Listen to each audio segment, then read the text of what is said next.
가르쳤으되 너희가 나를 잡지 아니하였도다. 그러나 이는 성경을 이루려 함이니라 하시더라. 아멘. 이 시간 우리 노재원 목사님 나오셔서 성경을 이루시려라고 하는 제목으로 말씀 증거하실 때 은혜의 시간 되시기를 바랍니다.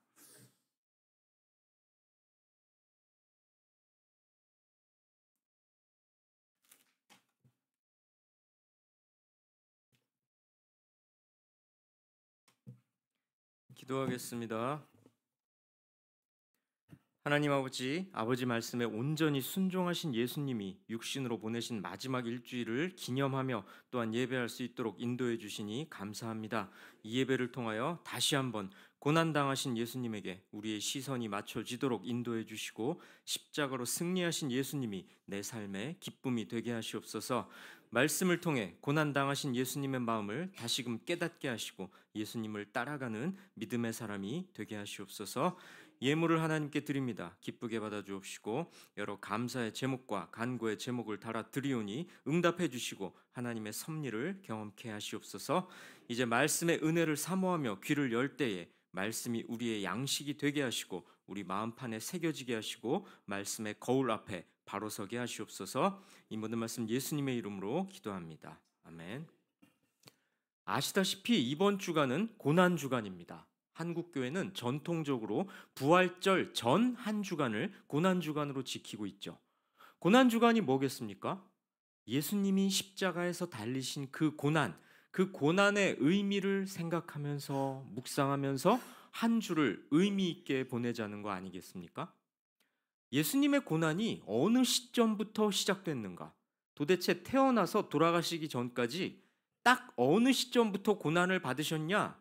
이거를 딱 규정하기는 쉽지 않을 것 같은데요. 그럼에도 굳이 예수님의 고난이 확연하게 시작된 시점을 찾자면 아마도 체포된 시점이 아닐까 싶습니다.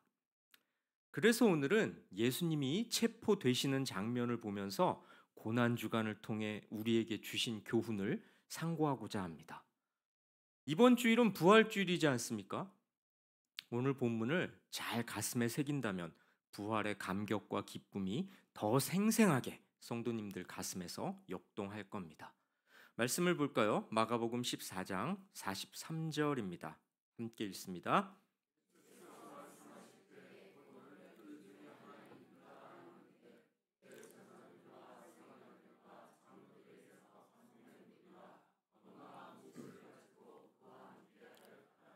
사람들이 예수님을 체포하려고 들이닥쳤는데요. 어떤 사람들이 왔습니까? 대제사장들과 서기관들과 장로들에게서 파송된 무리가 왔습니다. 대제사장들과 서기관들과 장로들 누굽니까? 다 유대 종교 지도자들이죠. 그렇습니다. 예수님이 전하신 복음, 예수님의 가르침은 당시 유대 종교 지도자들의 비위를 거슬렀죠. 왜요? 그 사람들은 특권의식이 있었는데요. 자기들만 하나님께 선택받은 사람이다. 우리가 지키는 율법이 최고다. 이런 생각을 갖고 제멋에 살던 사람들이었죠. 사람들의 존경과 주목을 받는 그 맛도 쏠쏠했던 겁니다. 그런데 어느 날 갑자기 예수라는 자가 나타나서 사람들의 인기를 독차지하는 겁니다. 자기들이 그동안 존경과 어떠한 사람들의 주목을 받아왔는데 저 듣도 보도 못한 예수라는 자가 게다가 듣자 하니 저기 나사렛이라는 어디 시골 변두리에서 태어났다고 하는 저 젊은 자가 나타나서 자기들이 누려왔던 인기를 가져가 버린 셈이 돼버린 거예요. 게다가 자기들은 못하는 기적도 베풀고요. 자기들과는 완전히 차원이 다른 가르침을 전하는 겁니다. 게다가요. 자기들이 내세웠던 그 율법이 별로 중요하지 않은 것처럼 말합니다. 율법이 아니라 자기를 통해서 구원받는다고 자기가 바로 구약에서 예언된 그 메시아, 그 구세주라고 말하고 다니니 영 탐탁지 않았던 겁니다. 눈에 가시였죠. 기회를 봐서 죽이려고 하던 차였습니다. 하지만 민심이 걱정됐습니다. 사람들이 저렇게 좋아하면서 따르는데 함부로 그 사람을 해코지했다가는 해쳤다가는 무슨 역풍이 속된 말로 후폭풍이 우리에게 불어닥칠지 모를 일이었죠. 그래서 예수님을 죽이려던 계획을 미뤄오고 있었죠. 그러던 차에 마침 자기들을 도와줄 자가 나타난 겁니다. 누군가요? 유다. 예수님의 12제자 중 한 명이었던 유다라는 자가 제 발로 찾아왔던 겁니다. 예수님을 체포하는 일을 내가 돕겠노라고, 자기가 그 일에 앞장서겠다고 한 겁니다. 유다의 배신으로 좋은 기회가 왔습니다. 그러자 즉각 일을 진행하죠. 여러분, 여기서 생각해 볼 게 있습니다. 종교 지도자들 입장에서는 뜻하지 않게 일이 잘 풀리는 거 아니겠습니까? 저 예수라는 자 저거 끌어내려야 되는데, 저거 죽여야 되는데, 그런데 이거 민심이 걱정되는구나. 어떻게 하지? 이렇게 차일피일 미루고 있던 자에 도와줄 자가, 유다라는 사내가 제 발로 찾아오다니, 이거 이렇게 일이 잘 풀릴 수가. 여러분, 우리에게도 이런 일이 종종 일어납니다. 일이 생각지도 않게 술술 풀릴 때가 있다는 겁니다. 그런데요, 그럴 때 방향이 어느 쪽인지 잘 생각해야 합니다. 일이 잘 안 된다고 무조건 하나님이 막으시는구나 이렇게 생각해도 안 되지만요, 잘 풀린다고 무조건 따라가서도 안 된다는 거죠. 하나님이 원하시는 방향인지 그 반대 방향인지가 중요하다는 겁니다. 자, 유다와 종교 지도자들은 미리 입을 맞췄고요. 드디어 오늘이 그날입니다. 유다는 무장한 무리들을 인솔해서 예수님께 옵니다. 이어지는 말씀 볼까요? 함께 읽습니다.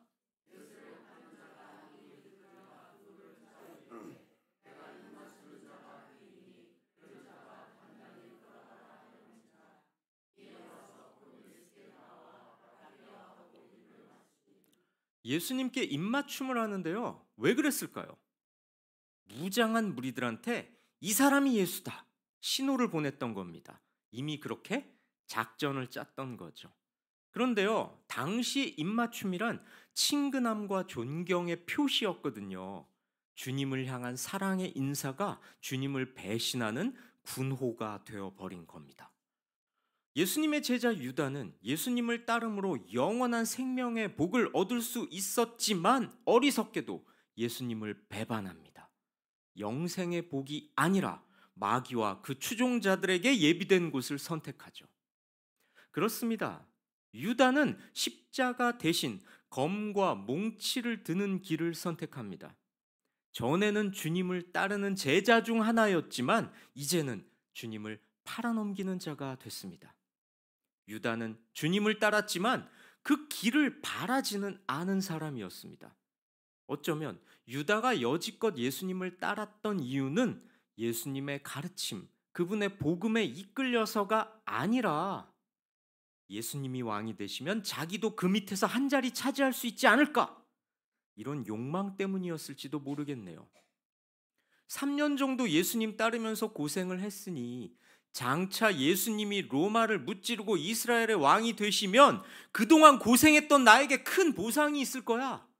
이런 욕심 때문이었던 거죠. 유다가 원했던 건 예수님이 가실 십자가의 길, 하늘 나라에서 누리게 될 영생, 이게 아니라 이 땅에서 누릴 부귀영화였던 겁니다. 결국 유다는 주님을 배신함으로 자기 목적을 이룹니다. 성도 여러분, 교회의 마당을 밟는다고 다 천국에 들어가는 게 아닙니다. 유다는 예수님의 12제자 중 하나였습니다. 여러분, 예수님의 12제자가 보통 사람들인 줄 아십니까? 복음서를 자세히 보면요, 예수님을 수많은 무리들이 뒤따랐습니다. 그 무리들 중에서 선별된 자를 우리가 제자라고 부르거든요.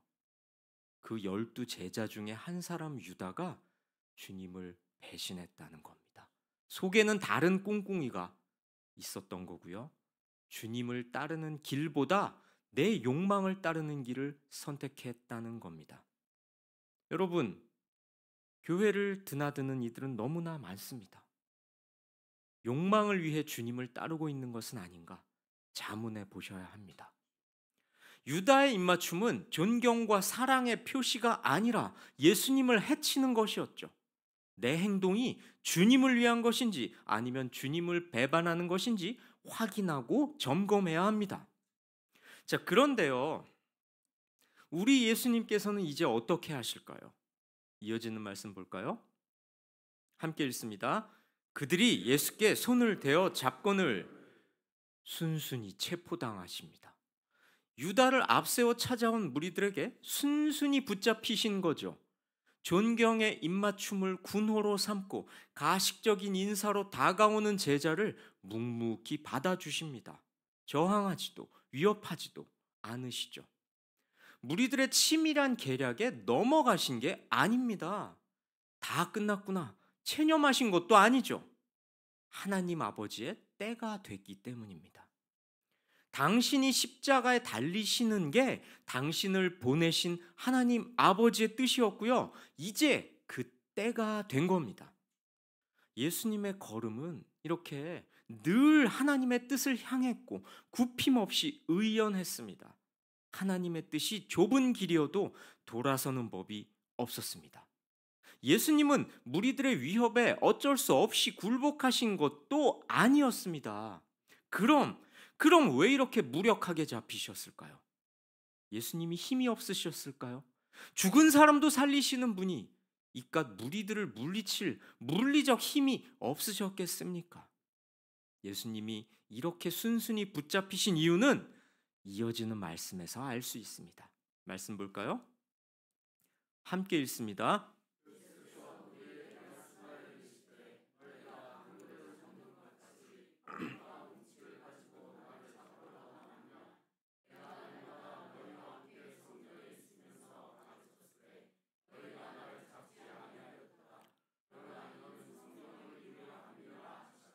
그렇습니다.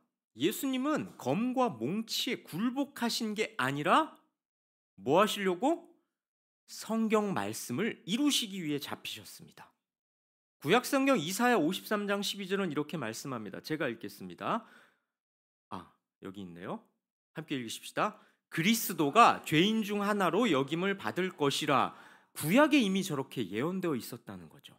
시편 41장 9절은 이렇게 말씀하죠. 내 떡을 먹던 자가 나를 대적하였다. 내 떡을 먹던 자란 예수님의 제자 중에 한 명, 그자 앞에서 언급된 그 유다를 가리키는 말이죠. 성경에 기록된 일이기 때문에 예수님은 순순히 잡히신 겁니다. 그 상황을 피할 능력이 없으신 게 아니고 자포자기하신 것도 아니고 하나님의 예언의 말씀이 그대로 이루어지게 하시려고, 하나님 뜻대로 되게 하시려고 붙잡히신 거죠. 여러분, 예수님은 이렇게 하나님 뜻에 순종하셨습니다. 우리에게 순종의 본을 보이셨습니다. 난장판이 된 체포 현장에서 그 자리를 피하지 않으시고요, 오히려 모든 상황을 주도하십니다. 48절 주목해서 보세요. 48절 다시 한번 함께 읽습니다.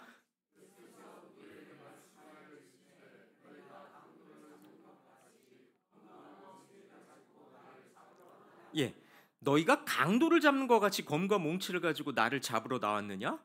무장하고 달려드는 무리들은 예수님을 강도 취급합니다. 얼마나 억울하셨을까요? 하지만 예수님은 이게 다 성경을 이루기 위한 것이다, 당당하게 말씀하십니다. 한치의 두려움도 동요도 없이 십자가를 향해 자기 길을 가십니다. 그리고요, 이렇게 말씀하십니다. 49절 주목해서 볼까요? 내가 날마다 너희와 함께 성전에 있으면서 가르쳤으되 너희가 나를 잡지 아니하였도다. 이런 의미입니다. 너희가 정당하다면 왜 낮에 사람 많은 성전에서 날 잡지 않았냐? 이렇게 물으십니다. 저들의 양심을 찌름으로써 지금이라도 회개할 기회를 주신 거죠. 이렇게 말씀하시면 혹여 지금이라도 어이쿠 그렇구나, 이렇게 그 마음을 돌이킬까 봐 회개의 기회를 주셨다는 겁니다. 예수님은 그들의 폭력에 폭력으로 맞서지 않으시고 그렇다고 폭력에 굴복하지도 않으십니다. 대신 당신의 죽음으로 불법적인 폭력의 실체를 드러내시죠. 그렇습니다. 예수님은 이 세상의 힘을 더 큰 힘으로 누르려고 하시지 않았습니다. 여러분 생각해 보세요. 만약에 예수님이 힘으로 이 상황을 벗어나시거나 무장한 무리들을 제압하셨다면 어떻게 될까요? 당장은 통쾌하고 시원하겠지만 그래 버리면 사람들은 앞으로 예수님에게서 계속 그런 모습을 기대할 겁니다. 예수님께서 힘으로 로마를 물리쳐 주시고 세상의 왕들처럼 힘으로 군림해 주시길 바랄 겁니다. 그뿐인가요? 자신들도 그런 힘을 갖고 싶어 할 겁니다. 여러분, 남자들이 왜 액션 영화, 이렇게 물리적으로 싸우고 이런 영화 좋아하는지 아십니까? 그 모습을 동경하는 거예요. 재미있게 보면서 나도 저런 힘을 좀 가졌으면 좋겠다. 이런 마음을 이 뭇 사내들은 품게 마련입니다. 뭐 설교하는 사람도 그러니까요. 여러분, 예수님이 이 무장한 무리들 에잇하고 물리치시는 게 일도 아니었지 않겠습니까? 그런데요, 그래 버리면 당장은 통쾌해요. 그런데 사람들이 그 모습 보면서 나도 저 힘을 갖고 싶다. 이렇게 생각할 거라는 겁니다. 어떻게든 세상에서 힘을 가지려 하고 높은 곳을 차지하고 싶어 하는 인간의 그 뿌리 깊은 욕망을 부채질하게 될 거라는 거죠. 하나님께서 원하시는 하나님 나라의 원리란 힘을 가지고 높아져서 이기는 게 아니라 낮아짐으로, 희생함으로 진정한 승리가 무엇인지 보여주는 것이죠. 그래서 예수님께서는 묵묵히 폭력적인 저들에게 붙잡히신 겁니다. 자, 그런데요, 이 극적인 상황에서 예수님의 제자들은 어떻게 행동했을까요? 이어지는 말씀 봅니다. 함께 읽습니다.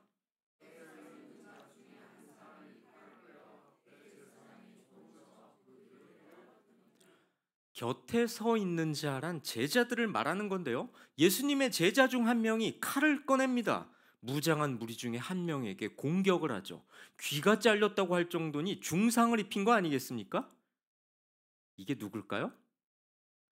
요한복음은 이 제자가 베드로라고 말하는데요. 이때까지만 해도 베드로나 유다나 마찬가지였네요. 뭐가요? 십자가의 길을 깨닫지 못한 건 베드로나 유다나 매 한 가지였다는 겁니다. 유다가 검과 몽치를 든 자 편에 섰다면 베드로는 검을 들어서 예수님의 길을 막아선 겁니다. 그러고 보면 베드로는 전적이 있었습니다. 예수님께서 앞으로 당신이 고난의 길을 가시겠다고 말씀하신 바 있죠. 그때 베드로가 뭐라 그랬을까요? 주님, 그러지 마세요. 이렇게 예수님을 만류했었습니다. 아니, 십자가를 지셔야 되는데 그러지 마시라니. 예수님은 그런 베드로에게 사탄아 내 뒤로 물러가라 이렇게 꾸짖으셨죠. 예수님의 준엄한 책망을 들었으면서도 베드로는 여전히 깨닫지 못하고 있는 겁니다. 검을 들어 다시 한번 주님의 길을 대적한 거죠. 칼로 이 세상을 다스리는 것, 그건 세상 왕들이 하는 짓이고요. 우리 예수님은 평화의 왕이십니다. 패배함으로 진정한 승리가 뭔지 보여주시는 분이죠. 자, 그러면 베드로 말고 다른 제자들은 이때 어떻게 처신했을까요? 이어지는 말씀 봅니다. 함께 읽습니다.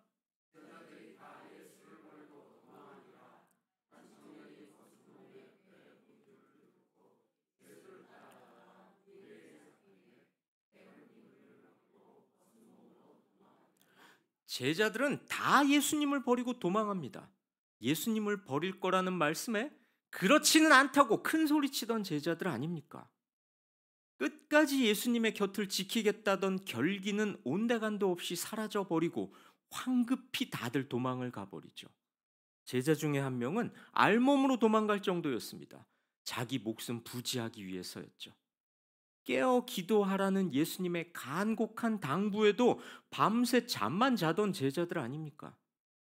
여러분, 신앙의 진가는 평상시가 아니라 유사시에 드러나는 법입니다.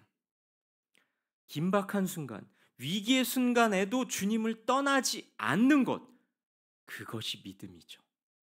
그런데요, 이 본문을 대하면서 봐라, 예수님의 최측근 제자들도 저러지 않았냐, 저게 인간의 본 모습 아니냐, 그러니 우리도 어쩔 수 없지 않겠냐, 예수님을 직접 만난 저 사람들도 저러는데 말씀으로만 예수님을 접한 우리한테 너무 심한 요구, 과한 요구하는 거 아니냐, 이렇게 묵상하라고 하나님께서 이 본문을 주셨겠습니까?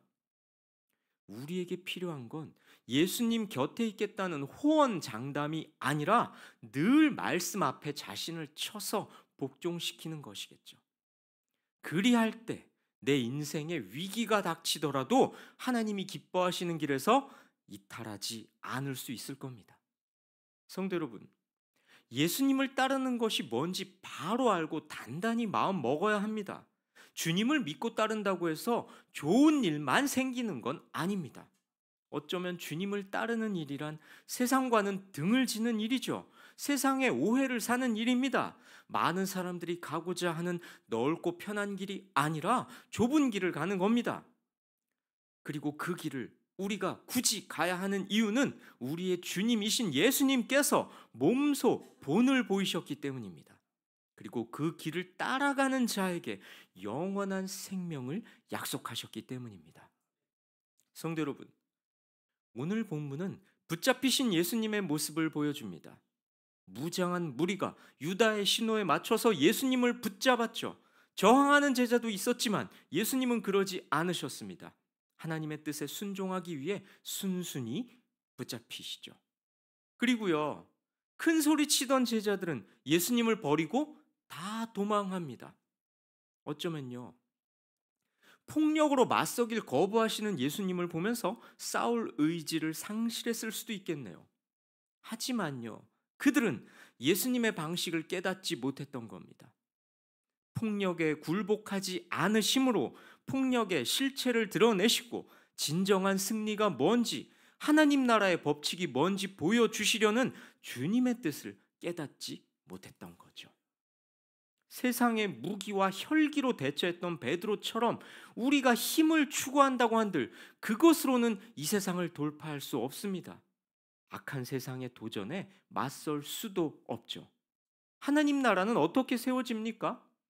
더 큰 폭력으로 작은 폭력을 누르는 힘의 논리가 아니라 자기를 부인하고 자기 욕망을 거스르고 낮아짐으로 가능한 순종으로 세워지는 겁니다. 폭력을 능히 이기실 수 있는 분 예수님께서는 하나님의 뜻에 순종하심으로 하나님 나라의 원리를 가르쳐 주셨습니다. 우리의 구원을 위해 십자가에 달리시고자 그 길을 거부하지 않으신 거죠.